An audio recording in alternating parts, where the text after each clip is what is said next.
that possibility as well. He did slow down, and you can see some officers right there. I'm going to listen in, see if he did hit that spike strip.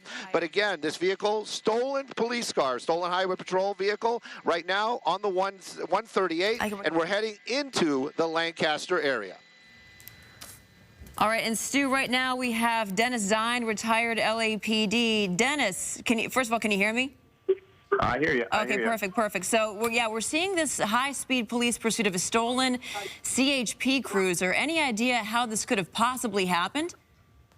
Well, it's very, very unusual. It could be officer was out on a call, making a traffic stop, left the keys in the ignition.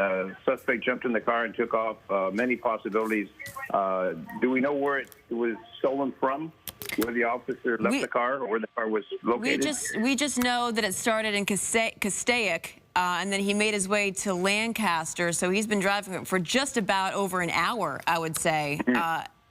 Also, I wanted to ask you, any idea, I mean, because Stu had just mentioned that the ammunition and weapons in this cruiser were secure. His tire's going flat right now. Oh, there we go. Well, they are secure. The weapons are secure. The shotgun, other weapons that they have are secure. There is an unlocking device within the vehicle. You have to know where that is and how to deactivate.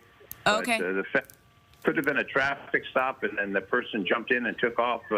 It's not unusual for the officer to leave the car running when they are at a traffic stop. That may be the case. As we see, they may be coming to an end soon. You see what's happening with the vehicle, but it's very unusual to steal a police car. We've seen ambulances stolen before. This is not that unusual.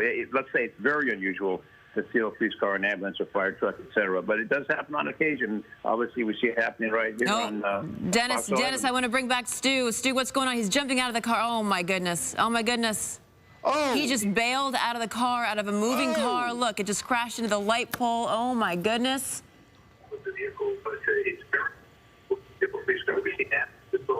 Stu, what are you seeing right now? I know we're blurring things out a bit because we don't exactly know what's going on, but he just bailed going about 70 miles an hour. He jumped out of that vehicle at about 70 miles an hour, leaving that vehicle to go on its own. It hit that power line right there. They do have power lines down. We haven't seen any sparking or arcing. Officers from California Highway Patrol getting him out of the roadway. That was not a malicious act. They were getting him out of the roadway as quickly as possible. They're going to be rendering aid. You can see that right there. But this suspect clearly had some issues this afternoon. They did hear the words earlier on that he was had some depression issues and also weapons. Now that suspect bailing out of that car, we've seen some motorcycle accidents in the past. That was a lot of road rash. Hopefully he is okay. That police car taking out a telephone pole out here in the Antelope Valley area, right off the 138. You can see the car coming to a stop right there. But why this all happened, that is a big question right now. Officers from California Highway Patrol, they are working with that victim. Apparently he is up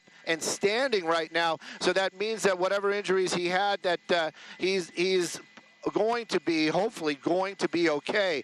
Right now, though, you can see that they are still going to take him into custody and also render aid. A lot of these officers, you can see one of them right there running up with a first aid bag. I'm going to stay a little bit wider just in case those injuries are a little too graphic for our viewers. Right now, though, I'm also hearing they are calling for an ambulance, but we are out of the 138 and 190th Street in the Antelope Valley. This is far from any of the nearby LA County fire stations. So right now, they're going to have to wait for at least a few moments for them to get out here. And again, though, what a traumatic ending of that stolen police car. He bailed out of it after the rear tire went out. We saw that they were trying to do spike strips over and over again. We heard them saying negative contact, but apparently one of them must have made contact as that rear driver's side tire did go flat. When that happened, that suspect making a bad decision, well, a string of bad decisions, apparently stealing a police car, but then in the end jumping out of it at about 60 miles an hour. Again, this all happening out here in the Antelope Valley. These officers rendering first aid the best they can. Of course, the county fire department, that means paramedics, are en route, but it is going to be some time before they can get to this location. What a dramatic conclusion to that police chase. Dennis, I don't know if you're still on the line. Can you still hear me? Yes, I can. Most of those CHP officers are trained. Some of them are paramedics. They have a lot of training in that MP procedure. They may even want to helicopter this individual to a hospital. That's a possibility. But this is a highly remote area. It's a desolate area. Bailing out of the car at that speed, I've never seen anything to that degree. That is very, very unusual. So they pay the person may have some issues, some mental issues, and that would then reflect the desperation to bail out of the car traveling at that speed. And as Stu sees from overhead, the car finally crashed. But when he bailed, the car was at full speed, and that's very critical when you hit that pavement coming out of a car, which was an intentional movement. There's no one else in the car except the individual who stole the car. But many of those CHP officers have trained EMTs. They know what they're doing, so they'll render aid and stabilize and hopefully get the paramedics there. But if there's an extended delay, then they may bring in a chopper to helicopter him out. Yeah, I wondered because it almost seemed like, did you notice this too? Did it seem like he was trying to get away almost, or he was on foot after he bailed out? I thought I heard Stu saying something like that.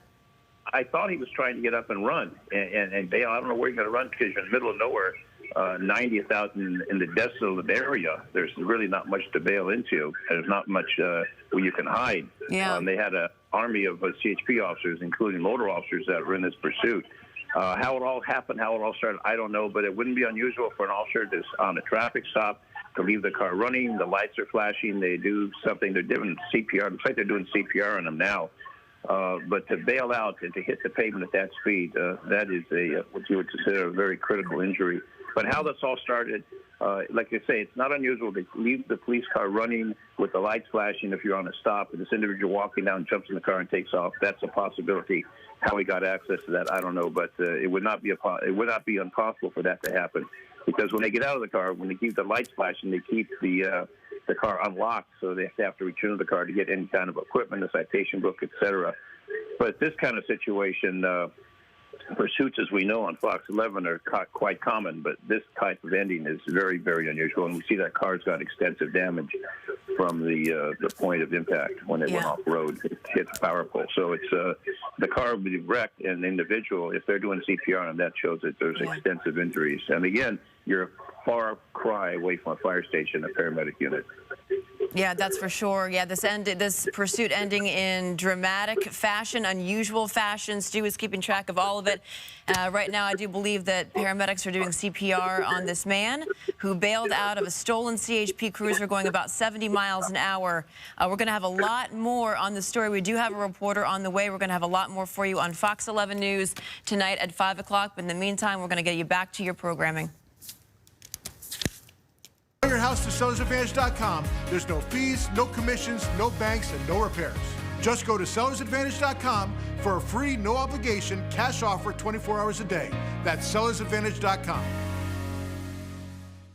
Big rigs. An accident with one of them often results in serious or even life-changing injuries. The law offices of Larry H. Parker has more than 35 years' experience handling complex, big rig cases. Not every law firm can handle them, but we have the attorneys and staff to do it right. We've been successful in 95% of our cases, and we've recovered more than $2 billion for our clients. That's why we're the #1 accident firm in Southern California. We'll fight for you. Hablamos español. One of the most popular mattress brands is available at the Revive Sleep Center inside Living Spaces, where you can find out what Purple is all about. Discover the just right comfort, plus